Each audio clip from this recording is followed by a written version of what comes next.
Quel lavoratore poteva stare sul tetto, bisogna capire se c'era perché qualcuno ce l'aveva mandato, bisogna capire se ovviamente venivano utilizzati tutti i dispositivi di sicurezza, bisogna capire tante cose. Nessuna perdita di equilibrio improvvisa, Claudio Bedin sarebbe precipitato a terra da oltre 10 metri a causa del cedimento di una parte del tetto sul quale era salito. I tecnici dello Spisal stanno facendo luce di ora in ora sulla tragedia avvenuta ieri pomeriggio alla Pansac di Mira. Inchiesta aperta, l'autopsia dovrebbe fornire ulteriori elementi. Il 54enne idraulico di Borbiago di Mira era la Pansac per manutenzioni, ma forse non avrebbe dovuto trovarsi su quel tetto, dove sembra che stesse controllando la fuga di gas da una tubatura.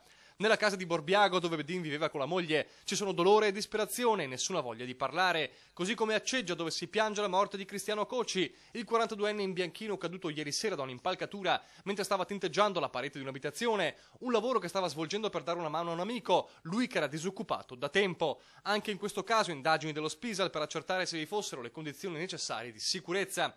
Sembrava che il 2011 sul fronte infortuni potesse finalmente diventare l'anno di svolta, invece i dati sono impietosi, 4 croci in 4 mesi. Il territorio veneziano era rimasto infatti senza vittime fino a marzo, quando un operaio della Fincantieri rimase schiacciato dalla manovra di un camion.